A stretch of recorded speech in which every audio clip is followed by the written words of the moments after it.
The day before I moved to New Jersey, I told my only friend that I was okay with never seeing him again.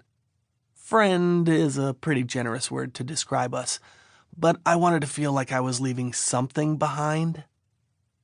I'd always had a knack for burning bridges. This, I believed, was a trait I inherited from my mom, who knows how to get on with life. But lots of people come and go with little regard for the people they're leaving. My nurses almost never look back.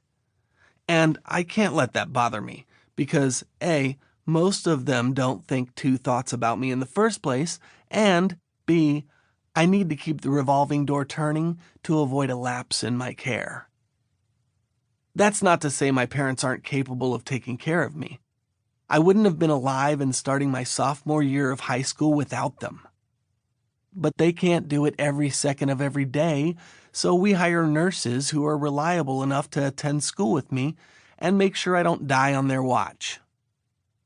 On the first day in our new house, I sat watching a preseason football game with my brother, Ollie, who was wearing a sweatshirt from the University of Virginia, his future college, and the lacrosse team he'd be playing for the following year.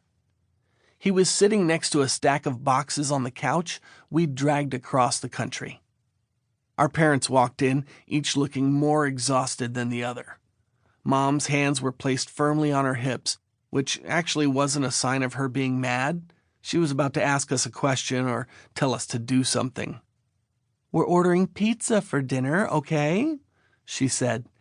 "I'm tired and there's nothing in the house to cook anyway." "I hate pizza," I said. "It's gross." "Too bad, Harris. I'm not running to the grocery store at 10 o'clock just to buy you chicken nuggets. You can deal with pizza for one night." She walked away, leaving no opportunity for a rebuttal. To argue with my mom, I had to be faster. "Dude, we're in New Jersey. Some of the best pizza in the country is right here," Ollie told me. I ignored him. Dad lingered behind. "Ollie, can you get up and help a little? Pick up those boxes and bring them into your room?" "Why didn't the movers unpack everything?" "It doesn't matter. I asked you to do something." Ollie dragged his body off the couch, picked up 2 boxes, and stomped down the hall toward our connecting bedrooms. Dad followed with the rest of the boxes. I sat alone in an unfamiliar place. Our house back in San Diego hadn't been big enough for my family, the several nurses who were always coming and going, not to mention the 400 pounds of metal strapped to my ass. Someone always seemed to be in the way. The new place seemed pretty good so far.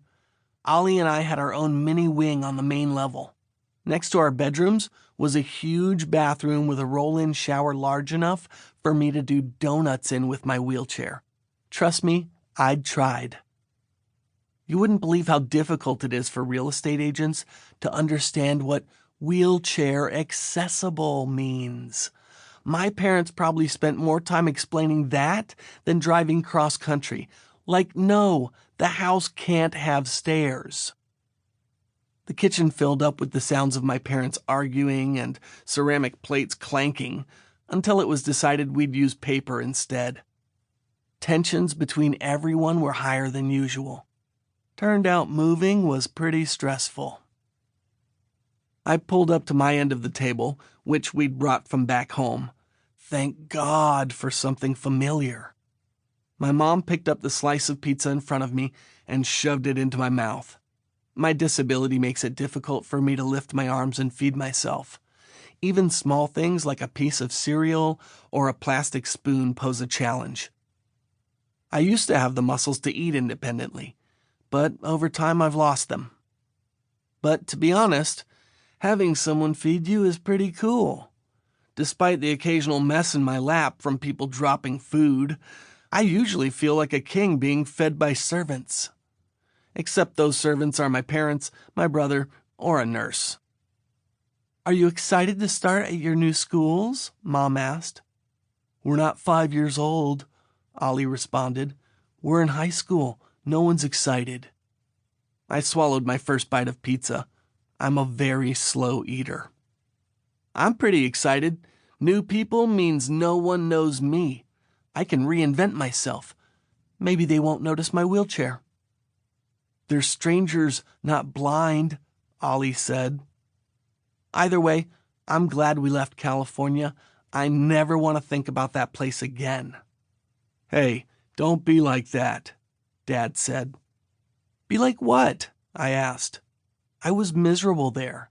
I had no friends, it was always hot, and it's not like I could go to the beach. Besides, I had at most 3 good nurses in the last 15 years. What about you, Ollie? Mom asked, clearly giving up on me. Your new lacrosse team is way better than the one in San Diego. I don't know. Coach introduced me to some of the guys on the team during my tour yesterday. They seem like jerks. Maybe they think you're a jerk, I added. Shut up. Guys, stop, our mom ordered. What makes you think they're jerks? Ollie shrugged. None of them would talk to me. Why not? Probably because they know I'm better than them. They're pissed off I'm on the team. Well, the season doesn't start for a few months. You have time to make friends. I don't need to be friends with them. I'm not there to make friends. I'm there to win a championship and then leave for Virginia. While my brother vented about whether he needed friends to play a team sport, Mom pivoted back to me. I got a call from the nursing agency here.